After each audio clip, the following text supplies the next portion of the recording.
লেবাননে হামলা অব্যাহত রেখেছে ইসরায়েলি বাহিনী। রাতভর শক্তিশালী বিস্ফোরণে কেঁপে উঠেছে বৈরুত। দেশটির স্বাস্থ্য মন্ত্রণালয় জানিয়েছে, গত ২৪ ঘন্টায় সারা দেশে বোমা হামলায় আরও ৩৭ জন নিহত হয়েছে এবং আহত হয়েছে আরও ১৫০ শতাধিক মানুষ। এদিকে লেবাননে নতুন করে ইসরায়েলি বিমান হামলার মধ্যেই বৈরুতের আন্তর্জাতিক বিমানবন্দরের বাইরে বড় ধরনের বিস্ফোরণের ঘটনা ঘটেছে। মনিরুজ্জামান বাবু রিপোর্ট। লেবানন জুড়ে একের পর এক হামলা চালিয়ে যাচ্ছে ইসরায়েল। গত ২৪ ঘন্টায় ২০টির মতো হামলার ঘটনা ঘটেছে। এর মধ্যে ১১টি হয়েছে বৈরুতের দক্ষিণ শহরতলিতে। লেবাননে নতুন করে ইসরায়েলি বিমান হামলার মধ্যেই বৈরুতের আন্তর্জাতিক বিমানবন্দরের বাইরে বড় ধরনের বিস্ফোরণের ঘটনা ঘটেছে। ওই বিমানবন্দরটি দাহিয়া এলাকার সীমানায়, যেখানে হিজবুল্লাহর শক্ত ঘাঁটি রয়েছে। বেশিরভাগ হামলার ঘটনাই ঘটছে দাহিয়া এলাকায়। ইসরায়েলি গণমাধ্যমের খবরে বলা হয়েছে, হিজবুল্লাহ নেতা হাশেম সাফিউদ্দিনকে হত্যার উদ্দেশ্যেই এসব হামলা চালানো হয়েছে। ধারণা করা হচ্ছে পরবর্তী হিজবুল্লাহ প্রধান হতে যাচ্ছেন হাশেম সাফিউদ্দিন। তিনি বর্তমানে হিজবুল্লাহর শীর্ষ নেতা হিসেবে কাজ করছেন। ইসরায়েলের ৩ কর্মকর্তা জানিয়েছেন, নাসরুল্লাহর সম্ভাব্য উত্তরসূরি হিসেবে পরিচিত সাফিউদ্দিন দক্ষিণ বৈরুতের একটি উপশহরে একটি বাংকারে ছিলেন। তিনি হামলায় নিহত হয়েছেন কিনা তা এখনও স্পষ্ট নয়। এদিকে লেবাননের সেনাবাহিনী বলেছে, দেশটির দক্ষিণে তাদের ২ সেনা নিহত হয়েছে। আরও ২০টি শহর ও গ্রাম খালি করার নির্দেশ দেওয়া হয়েছে। চলমান সংঘাতের মধ্যে নিজ নাগরিকদের সরিয়ে নিচ্ছে বিভিন্ন দেশ। এরই মধ্যে বিশেষ ফ্লাইটের মাধ্যমে যুক্তরাষ্ট্র, ব্রিটেন ও স্পেন সহ বিভিন্ন দেশ তাদের নাগরিকদের সরিয়ে নিয়েছে। প্রাণে বাঁচতে প্রতিবেশী দেশে আশ্রয় নিচ্ছে লেবাননের সাধারণ মানুষ। মনিরুজ্জামান বাবু, ৭১। দক্ষিণ লেবাননে বিমান হামলা চালিয়ে হিজবুল্লাহর ১৫ জন সদস্যকে হত্যার দাবি করেছে ইসরায়েল। এছাড়া আইডিএফ জানিয়েছে, লেবাননে হিজবুল্লাহকে লক্ষ্য করে ২০০রও বেশি স্থানে হামলা চালিয়েছে তারা। বৃহস্পতিবার লেবাননের দক্ষিণাঞ্চলীয় বিন জবেল এলাকা সহ বেশ কিছু স্থানে হামলা চালিয়েছে ইসরায়েলি বাহিনী। এছাড়া আইডিএফ জানিয়েছে, তারা এলাকাটির একটি ভবনে বুধবার রাতভর হামলা চালিয়েছে। এই ভবনটিতে হিজবুল্লাহ তাদের কার্যক্রম পরিচালনা করত বলে দাবি জানিয়েছে তারা। এছাড়া ভবনটিতে বিপুল পরিমাণ অস্ত্র সংরক্ষণ করা হচ্ছিল বলেও দাবি জানিয়েছে তারা। তবে যুক্তরাষ্ট্র ও ইসরায়েলি কর্তৃপক্ষের দেয়া তথ্য অনুযায়ী গেল ২ সপ্তাহে হিজবুল্লাহর অর্ধেকেরও বেশি অস্ত্র ধ্বংস করেছে ইসরায়েল।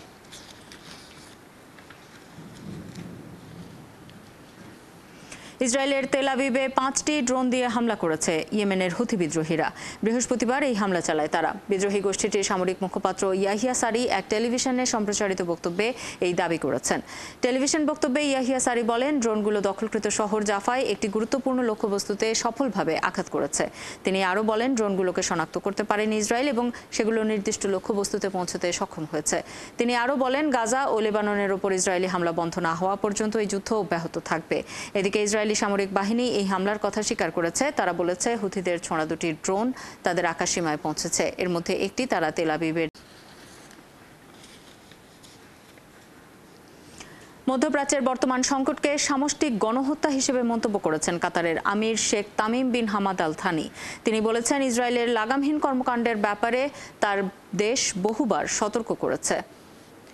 বৃহস্পতিবার দোহায় এশিয়া কোঅপারেশন ডায়ালগ শীর্ষক সম্মেলনে দেয়া বক্তৃতায় একথা বলেন আল থানি। তিনি আরও বলেন, এটি স্পষ্ট, মধ্যপ্রাচ্যে যা ঘটছে তা একটি গণহত্যা। পাশাপাশি গাজা উপত্যকাকে মানব বসবাসের অযোগ্য অঞ্চলে পরিণত করা হচ্ছে, যাতে সেখানকার মানুষদের জোরপূর্বক বাস্তুচ্যুত করা যায়। এ সময় ভ্রাতৃত্বপূর্ণ লেবাননের বিরুদ্ধেও ইসরায়েলি বিমান হামলা এবং সামরিক অভিযানের তীব্র নিন্দাও জানান কাতারের আমির। এদিকে ইরানের প্রেসিডেন্ট মাসুদ পেজেশকিয়ান বলেছেন, তারা ইসরায়েলের সাথে যুদ্ধ নয়, বরং শান্তি চান। লেবাননের সাম্প্রতিক সংঘাতের ঊর্ধ্বগতির বিষয়ে আমরা ইসরায়েলি আগ্রাসনের শুরু থেকে সতর্ক করে আসছি। এরপরও এটি তীব্রতর হচ্ছে। আমরা একটি যুদ্ধবিরতিতে পৌঁছাতে এবং সংঘাত নিয়ন্ত্রণ রাখার চেষ্টা করছি, তবে কোনোভাবেই গণহত্যা বন্ধ করছে না ইসরায়েল। আমরা ইসরায়েলের সাথে যুদ্ধের চেষ্টা করছি না। তারা আমাদের শান্তির প্রতিশ্রুতি দিয়েছে। এরপরও ইসরায়েল আমাদের প্রেসিডেন্টের অভিষেক অনুষ্ঠানের আগে তেহরানে আমাদেরই আমন্ত্রিত অতিথিকে সন্ত্রাসী কার্যক্রম চালিয়ে হত্যা করেছে। আমরা শান্তি প্রতিষ্ঠা করতে চাই। আপনি যদি একমত না হন, তবে শান্তি প্রতিষ্ঠিত হবে না। অধিকৃত পশ্চিম তীরের তুলকারেম শরণার্থী শিবিরে ইসরায়েলি বিমান হামলায় অন্তত 18 জন নিহত হয়েছেন। ফিলিস্তিনি স্বাস্থ্য মন্ত্রণালয় এই তথ্য জানিয়েছে। এদিকে গাজায় গেল 24 ঘন্টায় ইসরায়েলি হামলায় আরও 99 জন ফিলিস্তিনি নিহত হয়েছেন। মনিরুজ্জামান বাবু রিপোর্ট।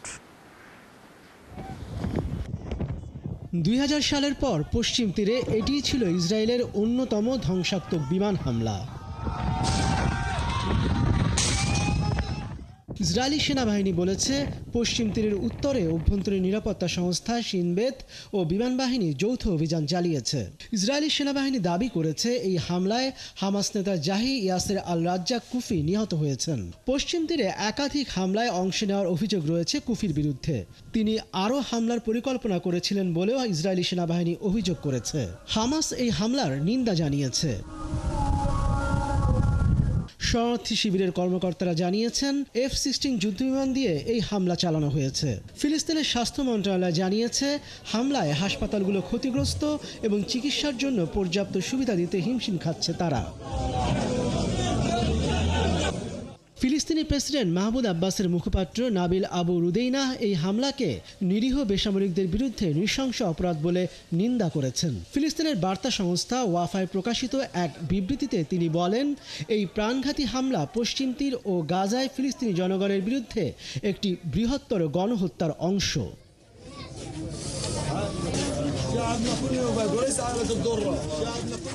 জাতিসংঘের মানবিক সহায়তা কার্যালয় OCH এর পরিসংখ্যান অনুযায়ী গত বছরের 7 অক্টোবর থেকে সেপ্টেম্বরের শেষ পর্যন্ত পশ্চিম তীরে 695 জন ফিলিস্তিনি নিহত হয়েছেন। তাদের মধ্যে অধিকাংশ ইসরায়েলি সেনাবাহিনীর হাতে নিহত হন। এদিকে গাজায় গেল 24 ঘন্টায় ইসরায়েলি হামলায় 99 জন ফিলিস্তিনি নিহত হয়েছেন। তাদের মধ্যে জাতিসংঘ পরিচালিত একটি স্কুলে আশ্রয় নেওয়া বাস্তুচ্যুত ফিলিস্তিনিদের উপর ইসরায়েলি হামলায় 21 জন নিহত হন। এছাড়া গাজার দেইর আল বালা শহরে ইসরায়েলি বিমান হামলায় আরও 3 ফিলিস্তিনি নিহত হয়েছেন। এই নিয়ে গাজায় এখন পর্যন্ত ইসরায়েলি হামলায় 96,794 জন ফিলিস্তিনি নিহত হয়েছেন। মনিরুজ্জামান বাবু, 71। ইসরায়েলের প্রবেশে নিষেধাজ্ঞা জারির পর নিরাপত্তা পরিষদ জাতিসংঘ মহাসচিব অ্যান্তোনিও গুতেরেসের প্রতি পূর্ণ সমর্থন জানিয়েছে। বৃহস্পতিবার এক বিবৃতিতে এই সমর্থন জানানো হয়। 15 সদস্যের নিরাপত্তা পরিষদ এক বিবৃতিতে জানায়, মধ্যপ্রাচ্যের চলমান উত্তেজনার প্রেক্ষাপটে জাতিসংঘ মহাসচিব বা জাতিসংঘের সঙ্গে সম্পর্ক না রাখা কোনোভাবেই ইতিবাচক ফলাফল বয়ে আনবে না। বিবৃতিতে সরাসরি ইসরায়েলের নাম উল্লেখ করা হয়নি। জাতিসংঘ নিরাপত্তা পরিষদের এ ধরনের বিবৃতির জন্য সদস্যদের সর্বসম্মতিতে সম্মতি প্রয়োজন।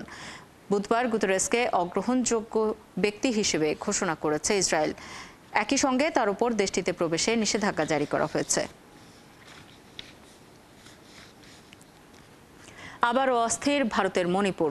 রাজ্যটিতে এবার জমির মালিকানাকে কেন্দ্র করে সংঘর্ষে এক পুলিশ সহ অন্তত 3 জন নিহত হয়েছেন। আহত হয়েছেন আরও 40 জন। হতাহতরা সবাই নাগা সম্প্রদায়ের বলে জানিয়েছে পুলিশ। এদিকে উত্তেজনা কমাতে উখরুল জেলায় কারফিউ জারি এবং ইন্টারনেট বন্ধ করে দিয়েছে রাজ্য সরকার। ভারতীয় গণমাধ্যম NDTV বলছে, এদিন নাগা সম্প্রদায়ের মধ্যে সংঘর্ষ হয়। হতাহতদের পরিবারের পাশে থাকার আশ্বাস দিয়েছেন রাজ্যটির পরিবহন মন্ত্রী। এরই মধ্যে গান্ধী জয়ন্তীতে সব সম্প্রদায়কে রাজনৈতিক আলোচনায় বসার আহ্বান জানিয়েছেন রাজ্যটির মুখ্যমন্ত্রী। এছাড়া রাজ্যটিতে চলা অস্থিরতার জন্য কেন্দ্রীয় বিজেপি সরকারকে দায়ী করেছে ভারতের প্রধান বিরোধী দল কংগ্রেস।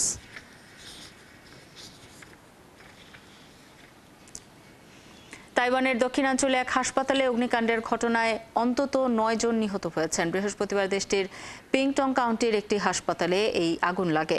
স্থানীয় সংবাদ মাধ্যমের এক প্রতিবেদনে বলা হয়েছে, পিংটং কাউন্টির একটি হাসপাতালে স্থানীয় সময় সকাল 9:40 আগুন লাগে। এ সময় টাইফুন ক্রাথন পাশের কাউন্টি কাওশিংয়ে আঘাত হানে।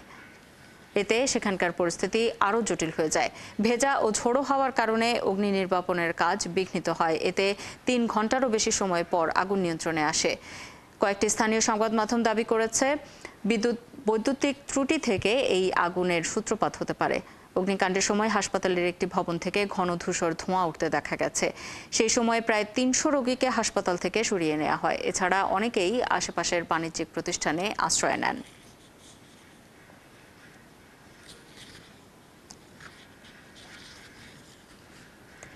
দুর্নীতির মামলায় সিঙ্গাপুরের পরিবহন মন্ত্রী সুব্রামানিয়াম ইশ্বরনকে 12 মাসের কারাদণ্ড দিয়েছে দেশটির আদালত। বৃহস্পতিবার ন্যায় বিচারে বাধা এবং $3 লাখ বেশি মূল্যের উপহার গ্রহণের জন্য এই সাজা দেয়া হয়েছে তাকে। এই মামলায় আগেই দোষী সাব্যস্ত হয়েছেন তিনি। আদালতের নথি অনুযায়ী ইশারান $3,11,882 মূল্যের ফ্লাইট, হোটেলে থাকা, মিউজিক্যাল শো এবং কার রেসিং টিকিট উপহার হিসেবে গ্রহণ করেছেন। সিঙ্গাপুরের আদালতে মামলার তত্ত্বাবধানকারী বিচারপতি বলেছেন, সাবেক এই মন্ত্রীর ক্ষমতার অপব্যবহার করে সরকারি প্রতিষ্ঠানের প্রতি জনগণকে আস্থার সংকট তৈরি করেছেন। আদালত আরও জানিয়েছে, 62 বছর বয়সী ইশারানকে আগামী কয়েকদিনের জন্য জামিনে থাকার অনুমতি দেওয়া হবে, তবে 7ই অক্টোবর তার কারাগারের মেয়াদ শুরু হবে। এই মন্ত্রীকে চাঙ্গি কারাগারে সাজা ভোগ করতে হবে বলেও জানিয়েছেন তারা। ইশারানের বিরুদ্ধে 35টি অভিযোগ আনা হয়েছে, যার মধ্যে 2টি দুর্নীতির, একটি ন্যায় বিচারে বাধা দেওয়ার এবং বাকি 32টি একজন সরকারি কর্মচারী হিসেবে মূল্যবান উপহার নেয়ার। নোবেল পুরস্কারের মৌসুম নিয়ে হাজির হয়েছে অক্টোবর। প্রথা অনুযায়ী প্রতি বছর এই মাসের প্রথম সোমবার শুরু হয় নোবেল বিজয়ীদের নাম ঘোষণা। প্রথম দিন ঘোষণা করা হয় চিকিৎসা শাস্ত্রের নোবেল। সেই হিসেবে 7ই অক্টোবর থেকে নোবেল পুরস্কার বিজয়ীদের নাম ঘোষণা করা হবে। 6টি বিভাগে 6 দিন নোবেল বিজয়ীদের নাম ঘোষণা করা হয়। নোবেল শান্তি পুরস্কার ঘোষণা করা হয় নরওয়ে থেকে। সাহিত্য ও অর্থনীতির মতো অন্য পুরস্কারগুলো সুইডেন থেকে ঘোষণা করা হয়। চিকিৎসা, পদার্থবিদ্যা, রসায়ন, সাহিত্য ও শান্তিতে পুরস্কারগুলো সুইডেনের বিজ্ঞানী আলফ্রেড নোবেলের নামে এবং তার রেখে যাওয়া অর্থ থেকে দেয়া হয়। এবছর কারা পুরস্কার পাচ্ছেন তা নিয়ে শুরু হয়েছে আলোচনা। বিশ্বকে আরও শান্তিপূর্ণ করতে প্রচেষ্টা চালানো ব্যক্তি বা প্রতিষ্ঠান, মধ্যপ্রাচ্য সংঘাত, ইউক্রেন যুদ্ধ কিংবা সুদানে দুর্ভিক্ষ বা জলবায়ু সংকটের মধ্যে আশার ঝলক দেখানো অর্জনগুলো এবছরে নোবেল পুরস্কারে সম্মানিত হতে পারে। তবে বিশেষজ্ঞরা বলছেন, শান্তিতে নোবেল পুরস্কার দেওয়ার ক্ষেত্রে কাউকে বেছে নেওয়ার বিষয়টি নরওয়ের নোবেল কমিটির জন্য কঠিন কাজ হবে। 11ই অক্টোবর শান্তিতে নোবেল বিজয়ীর নাম ঘোষণা করা হবে।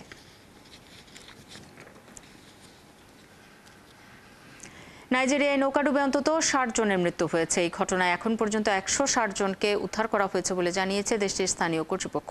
এছাড়া নৌকাডুবির এই ঘটনায় আরও অনেকেই এখনও নিখোঁজ রয়েছেন বলে জানিয়েছে তারা। স্থানীয় কর্তৃপক্ষ জানিয়েছে, নাইজেরিয়ার উত্তরাঞ্চলীয় মকওয়া রাজ্যের নাইজার নদী পাড়ি দেবার সময় ডুবে গেছে যাত্রীবাহী নৌকাটি। কাঠের তৈরি ওই নৌকায় যাত্রী ধারণের ক্ষমতা ছিল 100 জন। সেখানে নৌকার মাঝি এবং তার সহকারীরা প্রায় 300 যাত্রী তুলেছিল। অতিরিক্ত যাত্রীর চাপে মাঝ নদীতে যাওয়ার পর ডুবে যায় নৌকাটি।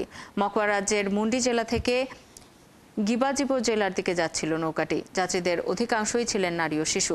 একটি উৎসবে যোগদান শেষে বাড়ি ফিরছিলেন তারা। স্থানীয় কর্তৃপক্ষ আরও বলেছে, এখন নাইজেরিয়ায় বর্ষাকাল চলছে, তাই নদ নদীগুলোতে পানির যে স্রোত, তাতে এখন নিখোঁজদের সন্ধান পাওয়া প্রায় অসম্ভব।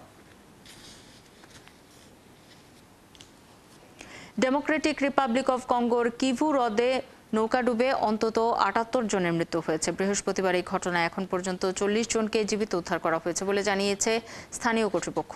বৃহস্পতিবার দক্ষিণ কিভু প্রদেশের মিনোভা শহর থেকে আসা নৌকাটি উত্তর কিভু প্রদেশের রাজধানী গোমাবা উপকণ্ঠে কিতুকু বন্দরের কাছে ডুবে যায়। এই ঘটনার দিন নৌকাটিতে 278 জন যাত্রী ছিলেন বলে জানিয়েছে স্থানীয় কর্তৃপক্ষ। এছাড়া কিতুকু বন্দরের কর্মীরা জানিয়েছেন, অনেক বেশি ঢেউ থাকার কারণে বন্দর থেকে প্রায় 700 মিটার দূরে ডুবে যায় নৌকাটি।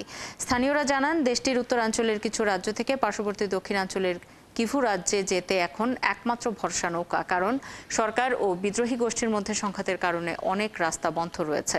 তাই নৌপথের উপর এখন বেশি চাপ বেড়েছে সেখানে। ফলে তীব্র বাতাস এবং অতিরিক্ত যাত্রী বহনের কারণে কিভু হ্রদে প্রায়ই দুর্ঘটনা ঘটছে।